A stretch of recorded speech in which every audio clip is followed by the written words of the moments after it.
Hello everyone and welcome back to another video. In today's video, we're going to be discussing earnings season and what it means in the upcoming weeks for the stock markets around the world. We'll also be talking about our technical analysis for the S&P 500, Nasdaq, Bitcoin, Tesla, AMC, dollar index, and others. But I can tell you one thing, and that is that really where the big data lies is more in what Wall Street are doing, not what they're saying. So let's take a look today at whether we can find out what they're doing. Stay tuned for more.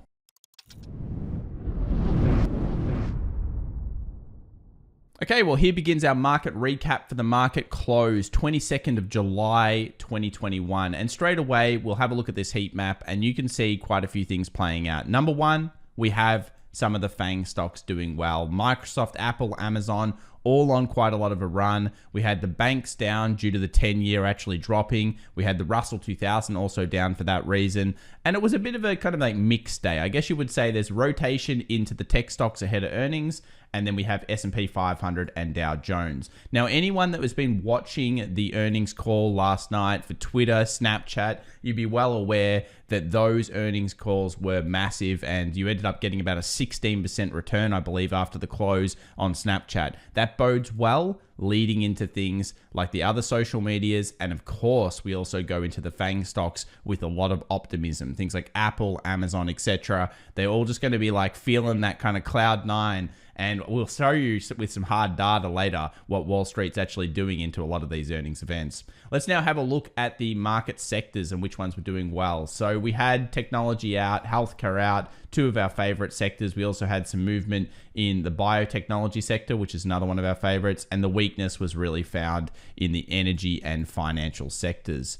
Just a quick shout out for anyone that didn't view our video yesterday or over the last couple of days. Please be remembered that while right now everything looks great, and of course we are optimistically bullish and we're looking at that kind of bull side, everything can change after or during earnings season. Remember, when the big ones come out, that is the Apple, the Amazon, the Google, that type of Microsoft, those types of earnings, often the results can be lackluster and lead to bad returns. So remember, in post-election years, August and September have been historically terrible months, and they've also been terrible months over 10, 20, and 50-year periods. So we need to always be aware of these stats, keep them in the back of our mind, and if it's worthwhile, bringing them into our analysis if we start to see the bear action happening.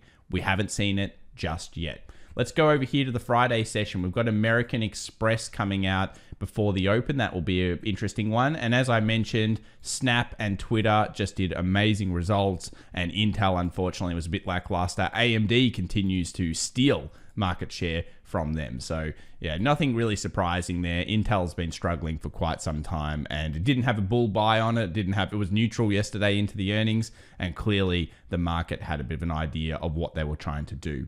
Let's go into the dollar index here for our first technical discussion, and straight away we'll notice it did recover somewhat. And I like the recovery here on the dollar index if it gets the follow through. So we always talk about how it's important to read the price action. If we can read the price action together, then we can understand the market movements, we can understand the market momentums. It's a big thing we talk about in our course and of course in our private and normal trading communities in Discord. This candle here, many people will know as the pin bar or the bullish hammer. And it does mean that the market has effectively gone bearish at one point, the sellers have been in control, and at the end of the day or the end of this period, they've bought it up and they've started their own control. So effectively the buyers have said, no, that's a good price, we're willing to do it. Now by itself, this candle is not good enough. What we need is what we call follow through. So we need to see the market the next day continue that bullish momentum, continue the story that we've seen over here on the left-hand side, and that leads to further bullish momentum, putting pressure on the 93.20, and then of course if we break through that, going towards the 93.40, which is the previous resistance. So it's a great day here for the dollar index, but it needs the follow through. And that is probably what differentiates many good traders from bad traders. It's the same thing here on gold. We have rejections. We can see that this is clearly holding up at the moment. This 17.95, we've got resistance breach, as in like the movement here has come down to the support. It's then bounced back up, then we've bounced back up, then we've bounced back up. But what we haven't done ever is have follow through on these bounces. So let's see if that happens. If it does, maybe gold might be a good day trade scalp for your trading systems. And of course, you can make your own decisions on that. 10-year yield yesterday was at the support equals resistance zone. So you can see here support becomes resistance. 200 daily SMA as well, which is the green line here, very important one that everyone follows. If this continues to dive and continues to fall over here, then that will lead to the banks going down. Of course, IWM, the Russell 2000, heavily bank influenced sector, that will also fall. So just be warned and keep watching this one, as we are watching JP Morgan incredibly closely for signs of bearishness. Remember, JP Morgan is a monster head and shoulders here, and if it does activate itself, usually the banks have been a precursor to the rest of the market falling over. So this is a super important chart. So is XLF, so is IWM, and we'll continue to watch them on this channel because we have to do so. We need to know what they're doing. Now for Tesla traders, I'm not going to even mention too many levels today, because the problem with Tesla is it's about to go into earnings early next week, and it doesn't seem to perform that well in the days leading up to the earnings. So it's all about earnings, and it's going to be, does Elon and the rest of the team pull it through? Or is there a problem with the earnings and we're into a point now where, you know, Tesla's going to go under 620? That will come in. Really, it's all about the result, and there's not much we can do with the technical analysis until that point. We know where our supports are, we know where our resistances are, and we'll revisit it at that area. So IWM was weak yesterday. We suspected this might happen because it pulled back to the previous support lines.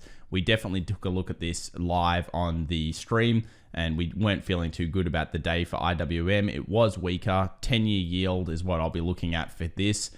In terms of, am I worried? No, you wouldn't be worried for the economy, or at least the stock market, until it closes under this 209 area. So at the moment, in the middle of the zone, just kind of battling in the middle between the bulls and the bears. Nothing much to see there at this stage. QQQ, on the other hand, looking really great. So if we put this over to a weekly, let's just put this in perspective. So we had that sell-off that everyone freaked out about.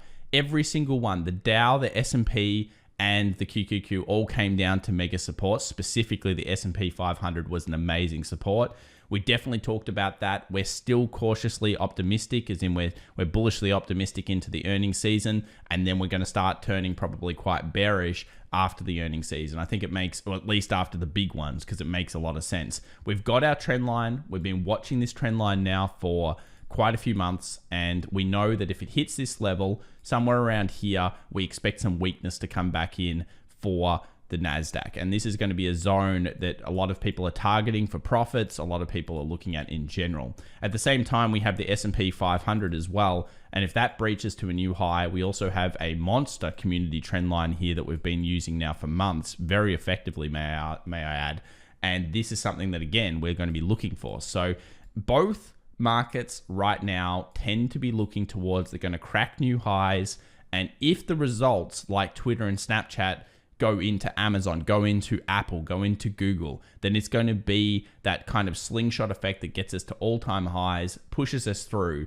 But once all that sugar rush, once that optimism comes through, I wouldn't be surprised if all of a sudden there was another, oh, this is a problem. Remember, just a few days ago, we had tensions, we had the Delta strain, we had whatever else excuse they were coming up with. They can use an excuse whenever they want. So what we need to do is we need to look at the hard data, and we'll be taking a look at that in just a few moments to show you really what Wall Street's doing.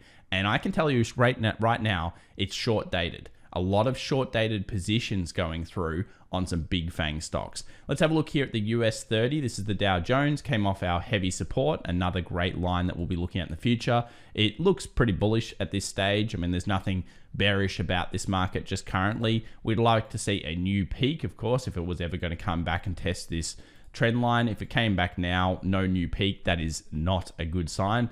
But at this point, yeah, relatively bullish on the markets. We're still optimistic. We're still seeing price action on the way up.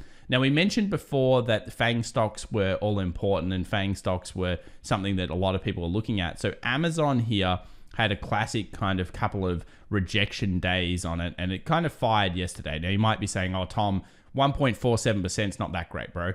Look, it's okay on a FANG stock. It's not amazing or anything, I understand. But this is the type of thing where you've got bullish rejection off the roll reversal. You've got bullish rejection. And what was actually happening underneath, which I mentioned with some of the private community and even in our live streams, was really important. Huge amounts of calls. And I mean ridiculous amounts of calls going in on Amazon. So let's have a quick look together. I'll bring up our private community here. And I'll just bring this down. 1 second. Let me just grab this up. Large option sweep data. And I'll do a quick search for you. So let me just bring this up so you can see it. And then I'll just search here AMZN. And what you'll notice is that there is a huge amount of calls coming through. So basically we have block equity trades and we have a whole bunch of other things. So today at 5:56 a.m. here in Australia, we saw a massive buy of Amazon, $15.78 million.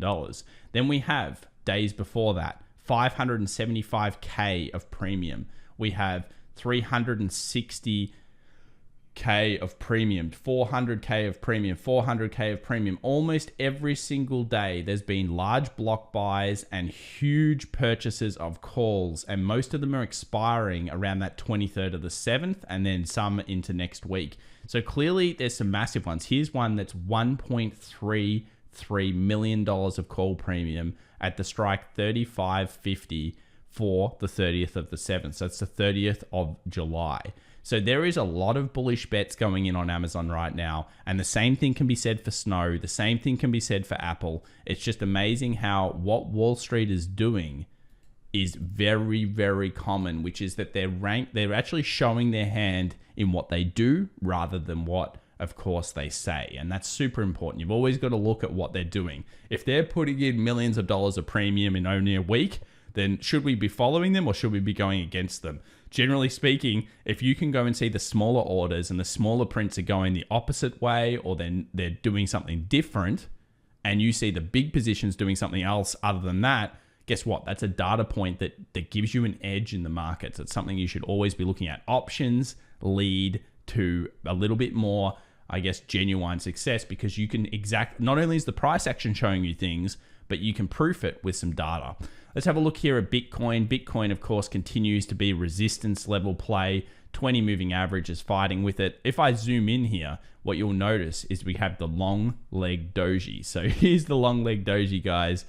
Nothing really to see, I guess, but if we get a closure above that 20, I think that's very explosive here for Ethereum, for Bitcoin. We talked about in the stream yesterday. I quite like both of these here. So really, if they do move through, it should be quite a big benefit. You'll notice on Ethereum, it's going early. So Ethereum's already through and it's starting to move. We go down to a 4 hour. You can see all that conjecture where it's basically coiled. It's breaking at this stage, and it's got a 2050 cross to the bull side. So short term, you would think Ethereum's going to like that 2175, 2200. You would think Bitcoin's trying to make a bit of a rally here. And overall, the coins actually look a lot better than the other day. Everything can change, as you know, in 24 hours in this market. And it's not the one that I'm loving right now as much as the stock market, but it is worthwhile noting. Hopefully you guys enjoyed today's video. If you did, please remember to subscribe, hit that thumbs up button. We'll see you 1 hour before the New York Open. We've got a great session on tonight. I've got my trading partner, the person I started it all with. So he's going to come on and we're going to have a great chat about the markets right now, have a couple of drinks, and just really do a bit of a hangout with the community, because there's nothing better than you guys. And I want to say a massive thank you to all of you. And maybe we'll have to do a bit of a giveaway when we get to that 75,000 and 100,000 subs. Thanks so much, everybody. Bye.